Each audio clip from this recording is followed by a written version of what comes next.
The Zathran Empire had been conquering worlds for over 100 years, and they were very good at it.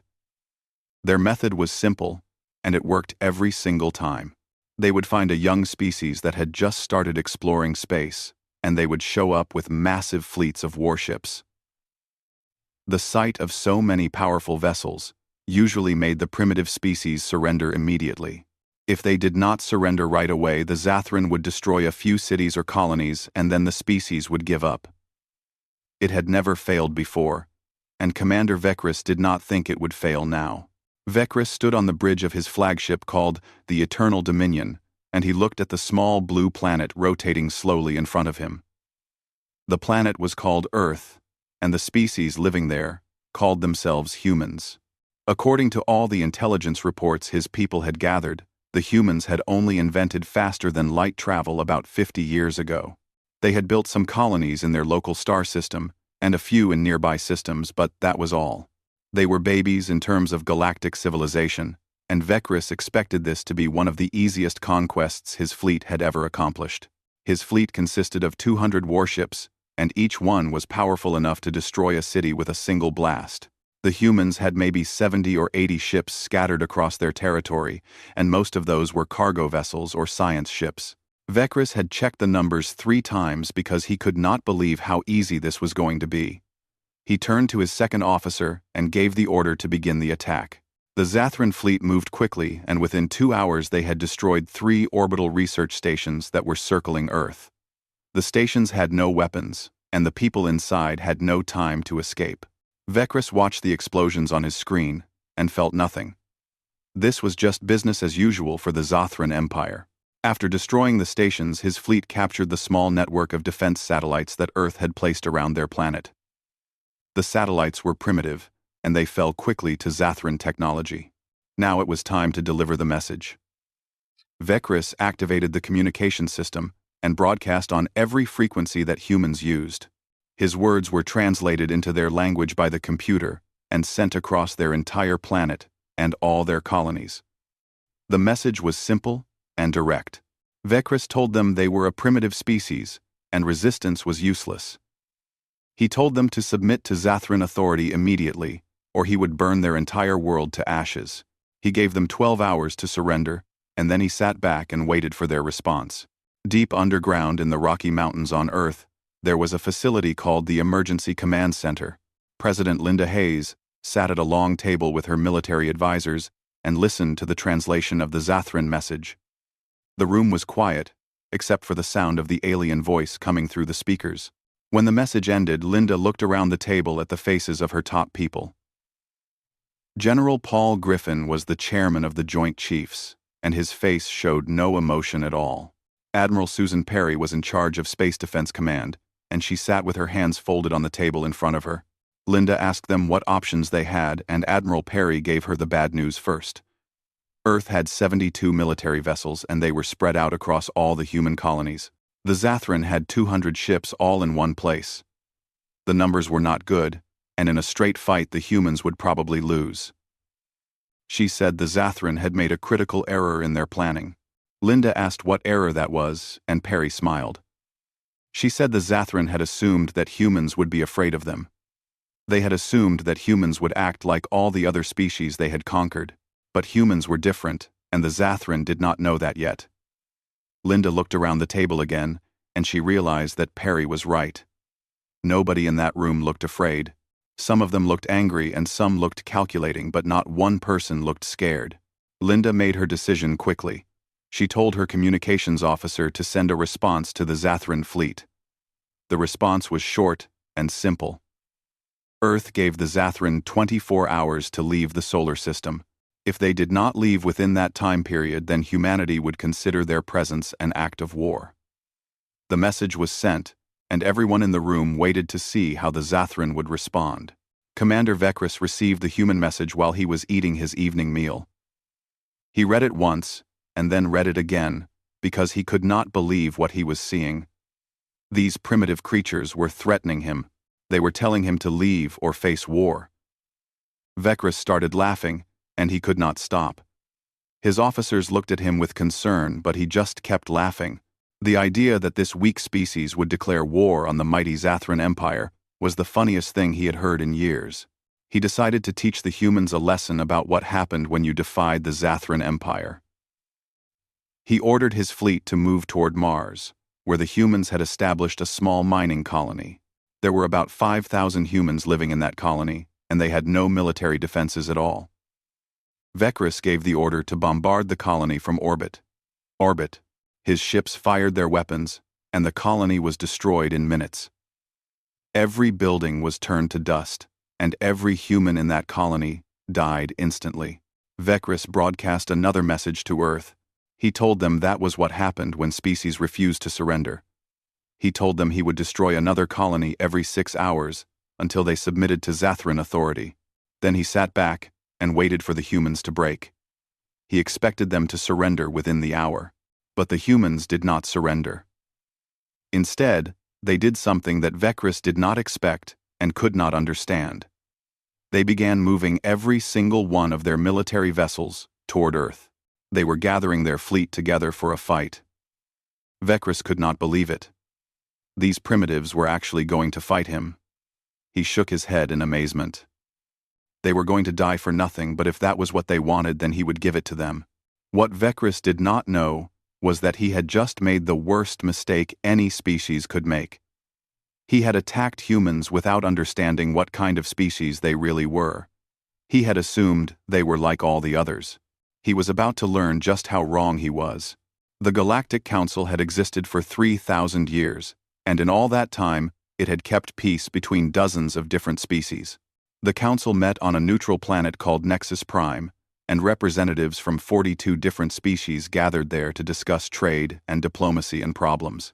When news reached the Council about the Zathran attack on Earth, a special emergency session was called immediately. Ambassador Thelnara was from a species called the Viridians, and they were made of living crystal. Thelnara had been warning the Council about Zathran expansion for years, but nobody had listened. Now the Zathran had attacked another species, and Thelnara wanted the Council to do something about it. She stood before the assembled representatives and told them what had happened. The Zathran had attacked the humans without any warning or provocation. The humans were a young species that had barely been in space for a century. Councillor Brekthar was a massive reptilian creature from the Saurian Confederacy, and he shifted uncomfortably when he heard about the humans. He said he had heard rumors about them. Some traders from his species had visited human space last year, and they had come back with strange stories. The humans seemed friendly and eager to learn about other species. They were generous with their resources and willing to trade. But the traders said there was something underneath that friendliness, something they could not quite identify or explain. Ambassador Kor was from the Felinian Pride, and her species looked like large cats that walked on 2 legs. She flicked her tail nervously and said she knew exactly what Brekthar was talking about. Her people had also traded with humans, and they had noticed the same thing. The humans had a saying that the traders remembered. Speak softly and carry a big stick. When the Felinian traders asked what this phrase meant, the humans just smiled and changed the subject. Kor said her traders had felt uneasy after that conversation. Ambassador Zell represented the Zathran Empire at the council, and he interrupted the discussion. He said his people had engaged in a perfectly lawful subjugation of a primitive species. This was not council business, and the council had no right to interfere. The humans were not members of the council, so they had no protection under council law. Thelnara's crystalline body flared with angry light, and she argued that attacking without provocation was not lawful. Zell just laughed and said the Zathran Empire would do as it pleased. Before the argument could continue, a priority message arrived from a Viridian scout ship that had been observing the human solar system. Thelnara read the message, and her body pulsed with concern. She announced to the council that the humans had responded to the Zathran ultimatum. The response was not a surrender. Instead, the humans had declared war on the Zathran Empire. The chamber fell completely silent for several seconds. Then Ambassador Zell started laughing, and several other representatives from aggressive species joined in. The idea that a species with 72 ships would declare war on an empire with 10,000 ships seemed ridiculous. Zell said the war would be over in days, and the humans would be conquered. He seemed completely confident and unconcerned, but Counselor Brekthar was not laughing at all. He sat quietly and remembered something else his traders had told him about humans. The humans kept detailed records of something they called history. History was everything that had happened to their species over thousands of years. When the Saurian traders asked the humans about war, the human they spoke to had smiled sadly. The human said that his species was very good at war. Too good. They had thousands of years of practice. Thelnara pulled up information about Earth on the main display screen. The planet appeared, and data scrolled beside it. Earth was what the galactic community called a death world. The gravity was higher than most species preferred. The weather was unpredictable and often violent. The planet had natural disasters like earthquakes and hurricanes and volcanoes. Before humans became the dominant species, the planet had been full of dangerous predators. The humans had survived all of that and had thrived. Ambassador Kor studied the data with growing unease. She noticed that humans had evolved as persistence hunters. They were not the fastest species on their planet, or the strongest, but they could run longer than any other creature. They would chase prey for days until the prey collapsed from exhaustion. Kor had never heard of another species that hunted that way. It seemed cruel and patient at the same time. More data appeared on the screen. Human history was full of wars. Not wars against other species, but wars against each other. For thousands of years before reaching space, humans had fought among themselves. They had invented thousands of different weapons. They had developed strategies and tactics for every type of terrain and situation. They had written books about war. They had schools dedicated to teaching war. Some humans spent their entire lives studying nothing but war. Brekthar pointed at a particular piece of information on the screen.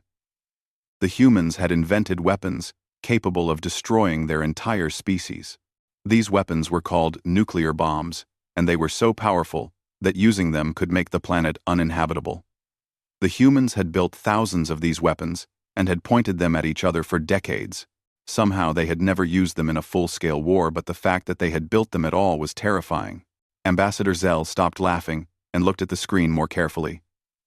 He tried to dismiss the information as exaggeration, but Thelnara assured him it was all verified. The humans really had built weapons that could destroy their own world. They had come within moments of using those weapons several times. They had somehow survived their own violent nature and had finally reached the stars. Now the Zathran had given them a new enemy to fight.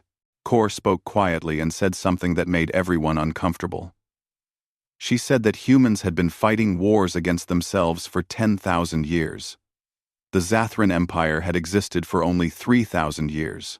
In terms of understanding warfare, the humans might actually be more experienced than any species in the Council.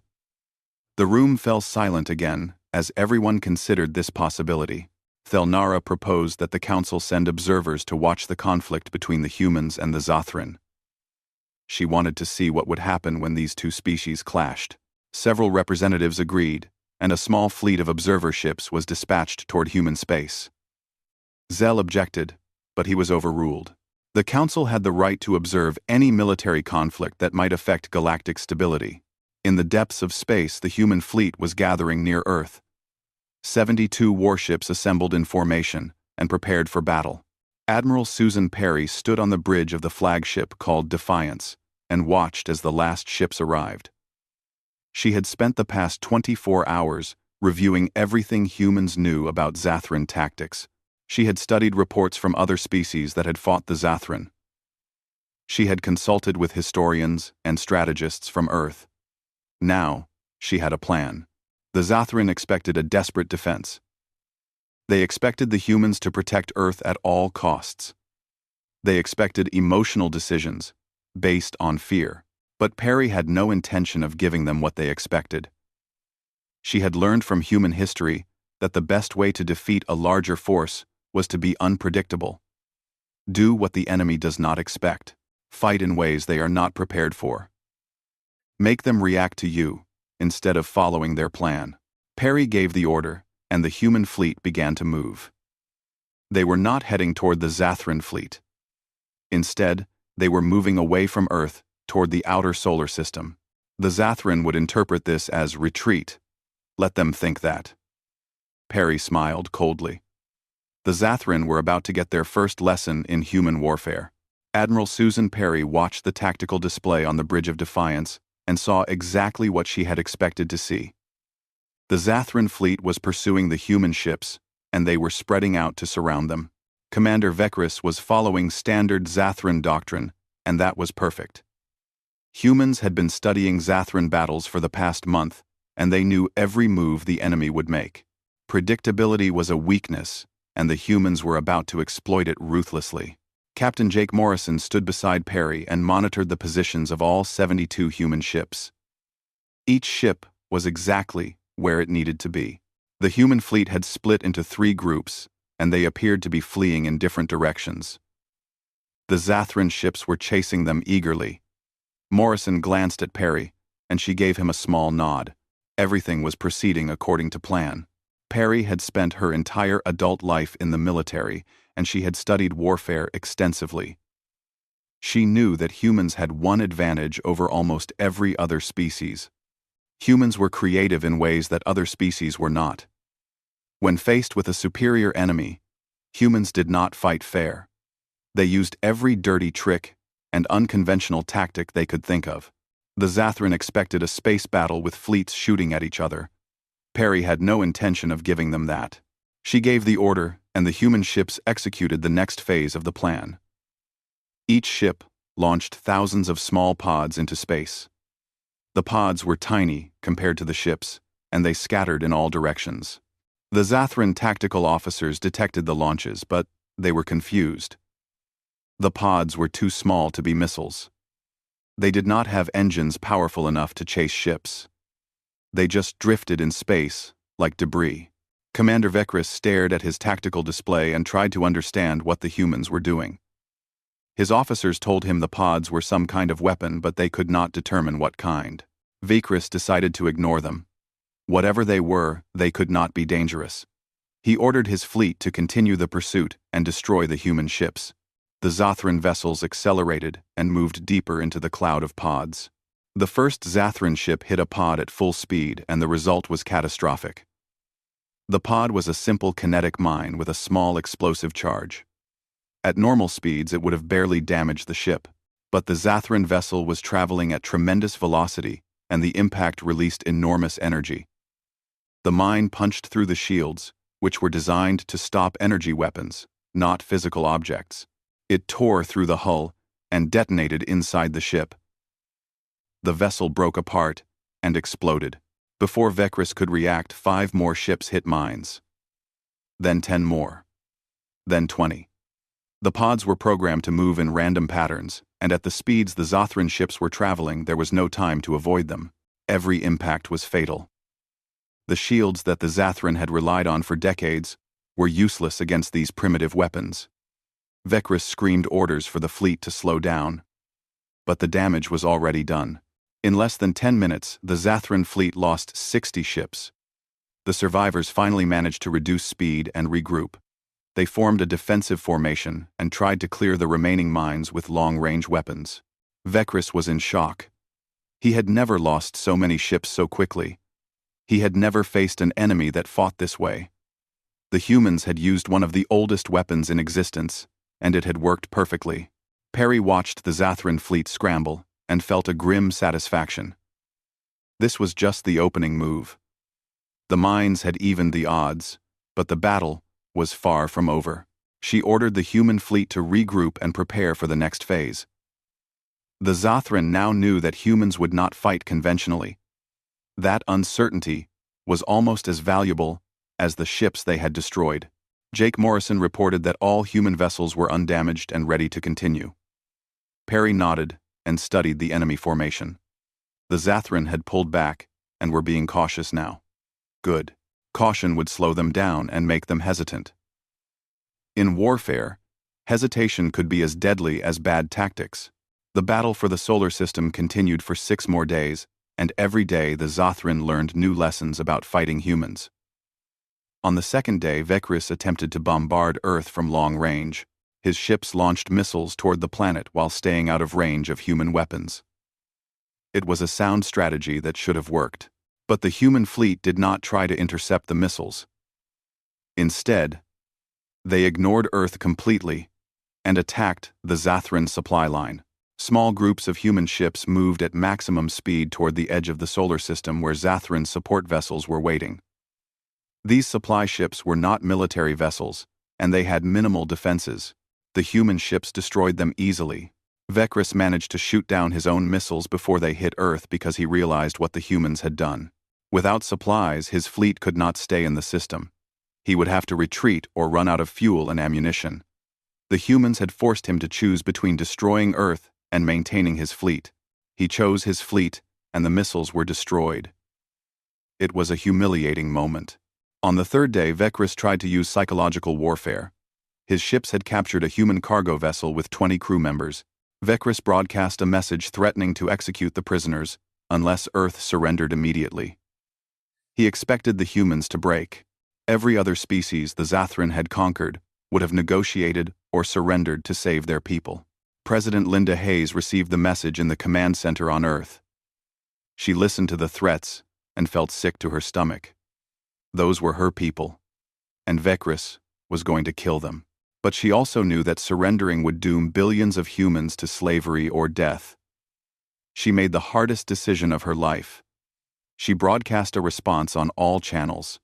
She said humanity mourned for their captured people but would not surrender. If Vecris harmed them, he would be showing that the Zathran had no honor. Humanity would respond accordingly. Vecris executed 5 prisoners and broadcast the footage. He expected humanity to collapse. Instead, the opposite happened. Admiral Perry received new orders from Earth. The orders were simple. No more mercy. Every Zathran ship was to be destroyed completely. Disabled vessels were not to be left for rescue. Escape pods were to be captured or destroyed. The Zathran wanted a war without rules. Humanity would give them exactly that. The human fleet changed tactics immediately. They stopped trying to disable enemy ships and started destroying them totally. They hunted down damaged Zathran vessels and finished them off. They tracked escape pods and captured the survivors. The efficiency was terrifying. Vecris had thought humans were soft because they offered mercy. Now he realized the mercy had been a choice, not a weakness. When humans decided to stop being merciful, they were absolutely ruthless. On the 4th day, observer ships from the Galactic Council arrived to watch the battle. Ambassador Thelnara stood on the bridge of her observation vessel and watched a small engagement between 10 human ships and 30 Zathran vessels. She expected to see the humans overwhelmed by superior numbers. What she saw instead amazed her. The human ships moved as one coordinated unit. They covered each other perfectly. When one ship was damaged, the others moved to protect it. They used tactics that Thelnara had never seen before. The Zathran tried the same flanking maneuver 3 times, and each time the humans countered it differently. They were not following a preset battle plan. They were adapting in real time. Thelnara's military advisor watched the battle with professional interest. He pointed out that the humans were improvising constantly. They would try a tactic, and if it worked, they would use it again. If it did not work, they would try something else immediately. The Zathran were rigid and predictable. The humans were fluid and creative. In a long battle, that difference would be decisive. By the 5th day, Commander Vecris had lost half his fleet. He sent an urgent message to Zathran High Command, requesting reinforcements. He expected approval immediately. Instead, the Zathran Emperor himself responded, and the message was brutal. The Emperor told Vecris he had failed and embarrassed the Empire. No reinforcements were coming. Vecris would either win with what he had or die trying. The transmission ended, and Vecris sat alone in his quarters. He pulled up intelligence reports about humanity that his analysts had compiled over the past days. What he read filled him with a cold fear that he had never experienced before. Humans had evolved on a death world where everything tried to kill them. They had survived by becoming more dangerous than anything else on their planet. Then they had turned on each other and spent 10,000 years perfecting the art of war. They had weapons that could destroy their own species. They had strategies and tactics for every possible situation. They had more experience with warfare than any other known species. On the sixth day, Admiral Perry sent a message to Commander Vekris. She offered him terms of surrender. The Zathran could leave the solar system and return home. No more ships needed to die. The Zathran home, the takening the Bingtao Pon. Perry said humans took no pleasure in killing, but they were clearly very good at it when necessary. She told Vekris to leave and never return. She told him to tell his empire what he had found. A species that wanted peace, but was extremely capable of war. Vekris looked at his remaining ships. He had started with 200. He had 73 left. The humans still had all 72 of their ships, although many were damaged. He knew he should accept the surrender terms, but his pride would not let him. He sent a reply, refusing to surrender to a primitive species. Admiral Perry read his response and shook her head sadly. She transmitted one final message. Then, you will die to one. She gave the order for the final assault. The final battle lasted 3 hours, and it was brutal. Commander Vekris threw everything he had at the human fleet in one massive assault. It was the kind of desperate attack that sometimes worked through sheer courage and determination. The Zathran ships charged forward in tight formation and fired all their weapons at once. It was magnificent to watch, and under other circumstances it might have worked. But the humans had spent 6 days studying how the Zathran fought. They knew every tactic and every pattern. When Vekris made his final charge, the humans were completely ready. Admiral Perry had positioned her fleet in a formation that looked defensive, but was actually a trap. The Zathran ships charged into the center, expecting to overwhelm the humans with superior firepower.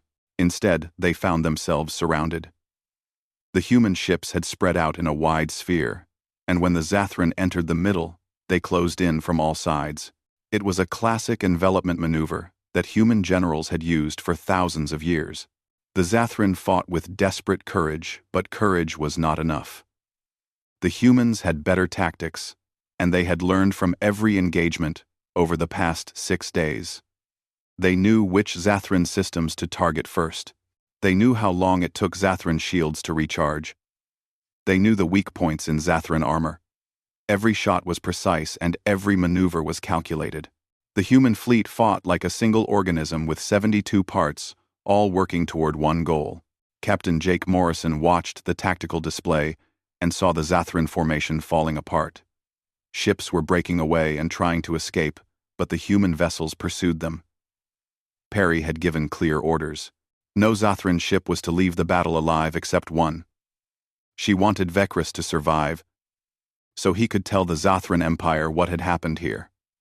She wanted one witness to carry the message back. The battle ended when the last Zathran ship, except for Vekris' flagship, was destroyed. The Eternal Dominion was damaged and defenseless. Perry could have destroyed it easily, but instead, she opened a communication channel. She told Vekris he was free to leave. She told him to go home and tell his people what he had learned. Then she ordered the human fleet to stand down and let the Zathran commander escape. Vekris sat on his bridge and stared at the viewscreen. His fleet was gone. 200 ships had been reduced to one. The humans had destroyed him completely and then showed mercy at the end. He did not understand these creatures. They were capable of ruthless destruction, but also capable of compassion. They had offered him surrender terms, and he had refused out of pride. Now he was alive only because they chose to let him live. It was the most humiliating moment of his entire life. The Eternal Dominion limped out of the solar system and began the long journey back to Zathran space. Vekris had weeks to think about what had happened. He reviewed every battle and every decision. He tried to understand where he had gone wrong. The answer was obvious, but painful. He had underestimated the humans from the very beginning. He had assumed they were primitive because they were new to space. He had not bothered to learn anything about them before attacking. That arrogance had destroyed his fleet and ended his career. 3 weeks after the battle ended, the Galactic Council called another emergency session. Every species sent representatives because everyone wanted to hear about the humans. The story of how 72 human ships had defeated 200 Zathran vessels had spread across the galaxy. Some species thought it was exaggerated. Others thought the humans had used some kind of super weapon. Everyone wanted to know the truth. Commander Vekris stood before the council and told them everything. He described the minefield and how his ships had been destroyed by a weapon that was thousands of years old. He described how the humans had attacked supply lines instead of defending their planet. He described the psychological warfare and how the humans had responded to his threats with even greater ruthlessness. He described the final battle and how the humans had fought with perfect coordination and precision. Ambassador Thelnara listened carefully and asked Vekris what he had learned about humans. Vekris took a moment to organize his thoughts. He said the humans were not primitive at all. They were simply young in terms of space travel. But in the art of war, they were ancient masters. They had been fighting wars since before most council species had built their first starships. While other species were exploring the galaxy, humans were building weapons that could destroy continents. Counselor Brekthar asked about the unconventional tactics. He wanted to know why the humans used mines and supply raids instead of direct combat. Vekris explained that this was exactly what made humans so dangerous. They did not fight the way other species expected. They were creative and adaptable. They used whatever worked, and they were not bound by traditions or honor codes when their survival was at stake. Ambassador Kor observed that the humans had offered surrender terms. She pointed out that they had let Vekris live. That suggested they were capable of mercy. Vekris agreed but explained that the mercy only came after the humans had proven they could destroy the Zathran fleet completely. The humans were capable of both compassion and ruthless violence. They could be your greatest friend or your worst enemy, and the choice was entirely yours. Ambassador Xel sat quietly during the testimony. His career was probably over just like Vekris' career was over. The Zathran Empire had been humiliated, and the entire galaxy knew it. Other species that the Zathran had conquered were already talking about rebellion. The Empire would survive, but it would never be the same. All because they had attacked one small species without doing proper research first. Thelnara proposed that the Council invite humanity to join as full members. Several representatives objected immediately. They pointed out that humans only had 72 warships, while many Council species had thousands. How could such a small military force earn them a seat at the Council? Thelnara responded that the size of the fleet was less important than the skill of the commanders. The humans had proven they could defeat a much larger force through superior tactics and strategy. The debate lasted for hours. Some species supported the invitation because they wanted humans as allies. Other species opposed it because they feared what humans might become in the future. Eventually, a vote was called. By a significant majority, the Council voted to invite humanity to join. A formal invitation was prepared and sent to Earth. President Linda Hayes received the invitation 1 month after the battle ended. She discussed it with her cabinet and with Admiral Perry. They all agreed that joining the Council was the right decision. Humanity needed allies and trading partners. They needed to learn from species that had thousands of years of experience in space. But they also needed to make it clear that humans would not be pushovers or junior partners. Hayes traveled to Nexus Prime with Admiral Perry and a small delegation. The council chambers were impressive and filled with representatives from dozens of different species. Hayes stood before them and gave a carefully prepared speech. She thanked the council for the invitation and said humanity accepted with gratitude and humility. She acknowledged that humans were new to space and had much to learn from older civilizations. But then Hayes said something that made several representatives uncomfortable. She said humanity brought something valuable to the council. They brought the perspective of a species that had survived countless wars, not with aliens, but with themselves. They understood the true cost of war. They knew that peace was not simply the absence of conflict, but the presence of justice and mutual respect. They did not want to be warriors, but they had learned that sometimes to preserve peace you must be capable of war. Hayes looked at each representative in turn. She said humans were the galaxy's quietest but deadliest species. Not because they enjoyed violence, but because they had become very good at it out of necessity. She hoped they would never need to demonstrate that capability again, but she made it clear that they would if they must. The chamber was silent for a long moment after she finished speaking. Ambassador Thelnara approached Hayes and extended a crystalline appendage in the traditional gesture of welcome. She officially welcomed humanity to the Galactic Council. The other representatives applauded, and the ceremony continued with formal introductions and diplomatic protocols. Admiral Perry stood beside Hayes and watched the proceedings. They had won the war, and now they were winning the peace. It was a good day for humanity. The weeks following humanity's admission to the Galactic Council brought enormous changes to the political landscape of the galaxy. Species that had been aggressive and expansionist suddenly became much more cautious about attacking their neighbors. The Zathran Empire completely abandoned its conquests and focused on internal matters. Other aggressive species watched what had happened to the Zathran and decided that maybe expansion was not worth the risk anymore. Humanity quickly became one of the most active members of the Council.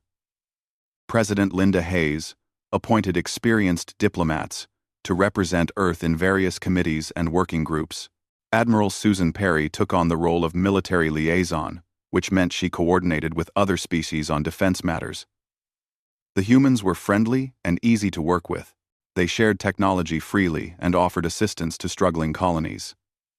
They seemed genuinely interested in building peaceful relationships with everyone, but every species remembered what had happened to the Zathran fleet. The story had been told and retold across the galaxy. Young humans with only 72 ships had destroyed a fleet of 200 vessels, and had done it so efficiently that it seemed effortless. The galaxy's perception of humanity had changed completely. They were no longer seen as naive newcomers. They were respected and feared in equal measure. Admiral Perry established an office on Nexus Prime and began working with military commanders from other species. She was surprised by how many of them wanted to learn from human tactics. Requests came in from dozens of species, asking if they could send observers to human military academies. Some wanted to study human strategy. Others wanted to understand how humans trained their officers. Perry discussed these requests with her superiors on Earth, and they decided to accept them. Commander Lisa Grant became Perry's chief of staff, and she handled the daily logistics of working with alien military forces. Grant was efficient and organized, and she had a talent for dealing with different species. She compiled a list of over 1,000 applications from aliens who wanted to study at Earth's military schools. The numbers were overwhelming, but also flattering. Species that had been spacefaring for millennia wanted to learn from humans who had barely been in space for a century. Perry sat in her office one evening and looked out at the stars visible from Nexus Prime. She thought about how far humanity had come in such a short time. A few months ago, they had been an unknown species on the edge of explored space. Now they were members of the Galactic Council, and other species were asking to learn from them. It was remarkable, and a little frightening. Great power brought great responsibility, and humanity needed to be careful about how they used their new influence. Grant entered the office with the daily briefing and mentioned something interesting. Several species had requested that humans help train their military forces in unconventional warfare. They wanted to learn about tactics like the minefield that had destroyed so many Zathran ships. They wanted to understand supply line attacks and psychological warfare. These were the tactics that the Council species had initially called primitive. Now, everyone wanted to learn them. Perry smiled at the irony. The so-called primitive methods had proven more effective than advanced technology. She told Grant to accept the training requests, but to be selective about what they taught. Some things were too dangerous to share widely, but basic principles of unconventional warfare could be taught safely. Perry believed that a galaxy where everyone understood the true cost of war was a galaxy more likely to choose peace. On Earth, construction had already begun on new facilities to house alien students and observers. Universities were developing special programs to teach galactic history and xenobiology. Human diplomats were learning alien languages and customs. The pace of change was incredible. Earth had gone from isolation to full integration with galactic civilization in less than a year. In a small cafe on Nexus Prime, a human teacher named Karen White sat with a Viridian student who was studying human history. The student's name was difficult for humans to pronounce, so Karen just called him Vel. Vel was fascinated by Earth's violent past, and he had many questions. He asked Karen why humans had spent so much time fighting each other before they reached the stars. Karen thought carefully before answering. She explained that humans had not known there was anything else out there. For most of their history, humans thought they were alone in the universe, so they turned their competitive nature inward. They competed with each other for resources, and territory, and power. Now that they knew they were part of a larger galactic community, they could channel that energy in positive directions. Exploration and creation, and cooperation with other species. Vel asked if humans could still fight when it was necessary. Karen nodded and said yes. Humans were very good at fighting. They had thousands of years of experience. But they preferred not to fight. She quoted an old human saying, "The supreme art of war is to subdue the enemy without fighting." Humans would rather be friends than enemies. They would rather build than destroy. But when they had no choice, they would do what was necessary to protect themselves and their allies. The conversation illustrated something important about how humanity was integrating into galactic society. They were not hiding their capability for violence. Everyone knew what humans could do, if pushed. But they were emphasizing their preference for peaceful solutions. They wanted to be known as builders, and explorers, and scientists, rather than as warriors. The combination of acknowledged strength and stated peaceful intent was effective.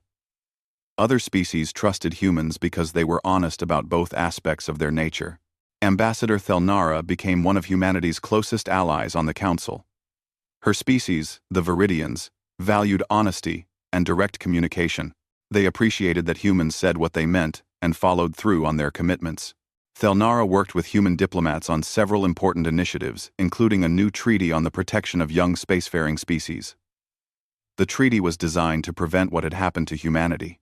No species could attack or threaten another species just because they were new to space travel. The treaty was controversial because several aggressive species opposed it, but humanity's recent victory gave weight to the proposal. Species that might have opposed the treaty decided to support it rather than anger the humans. The treaty passed and became law across Council space. It was a significant achievement, and it would protect countless species in the future. The Zathran Empire remained quiet during these developments. Ambassador Cell had been recalled and replaced by a more diplomatic representative. The new ambassador made a formal apology to humanity for the unprovoked attack. President Hayes accepted the apology and said she hoped the two species could build a peaceful relationship going forward. The Zathran were grateful for the gesture. They had expected humans to demand reparations or territory. Instead, humans offered friendship. This approach was typical of how humanity conducted diplomacy. They did not gloat about their victory or use it to extract concessions. They treated the Zathran with respect and gave them a path to restore their dignity. Other species noticed this. It reinforced the perception that humans were fair and reasonable. They would fight fiercely if attacked, but they did not seek revenge or domination. 6 months after joining the Council, humanity announced a major initiative. They would establish a joint research station with any species that wanted to participate. The station would study peaceful applications of technology and would share all findings freely. Dozens of species expressed interest. The station would be built in neutral space and would be administered by a joint committee. It was exactly the kind of project that built trust and cooperation between species. Admiral Perry visited Earth for a meeting with military leadership. General Paul Griffin asked her how things were going on Nexus Prime. Perry said they were going well. Humanity was making friends and earning respect. Other species were learning that humans were valuable allies. The galaxy was more stable and peaceful than it had been in decades. The Zathran defeat had sent a clear message to aggressive species. There were consequences for unprovoked attacks. Griffin asked if Perry thought there would be more conflicts in the future. Perry said, probably yes. The galaxy was a big place, with many different species and competing interests. Conflicts were inevitable, but she thought humanity's presence on the Council would help prevent wars rather than cause them. Humans understood both the necessity of strength and the value of diplomacy. They could help other species find peaceful solutions to their disputes. The conversation reflected a mature understanding of galactic politics. Humans were not naive enough to think they could end all conflicts, but they were idealistic enough to believe they could make things better. That combination of realism and optimism was serving them well in their new role. As the first year of Council membership came to an end, President Hayes gave a speech to the Council reflecting on what had been accomplished. She talked about the friendships humanity had formed and the projects they had collaborated on. She talked about the treaty protecting young species and the research station that was under construction. She expressed gratitude for the welcome humanity had received. But Hayes also reminded the Council of the lessons learned from the Zathran conflict. She said the galaxy needed to remember that strength and peace were not opposites. Species that were strong could choose to be peaceful. Species that were peaceful needed to be strong enough to defend themselves. The goal was not to eliminate military capability, but to ensure it was used wisely and only when necessary. The speech was well received. Hayes had articulated something that many species believed but had struggled to express. The Council passed a resolution committing all members to the principles of defensive strength and peaceful cooperation. It was not a binding treaty, but it was a statement of shared values. Humanity settled into its role as a quiet but influential member of the galactic community. They continued to share technology and assist other species. They continued to train officers from other militaries in unconventional tactics. They continued to build friendships and establish trade relationships. They were exactly what they had promised to be, a species that preferred peace but was capable of war. Admiral Perry stood in her office on Nexus Prime late one night and looked at the stars. She thought about how strange it was that humanity had earned its place in the galaxy through violence. They had been forced to fight, and they had won. But now, they were using that victory to build something peaceful and lasting. She hoped future generations would remember both parts of the story, the fighting and the building, the capability and the restraint. Somewhere in the darkness of space, human colony ships were spreading across new worlds. They carried with them the lessons of Earth, art and music and science and philosophy, hope and dreams and aspirations, but they also carried the memory of what humans could do when pushed. That memory would serve as humanity's shield and the galaxy's warning. Be careful which species you threaten, because the quiet ones might surprise you in ways you never expected.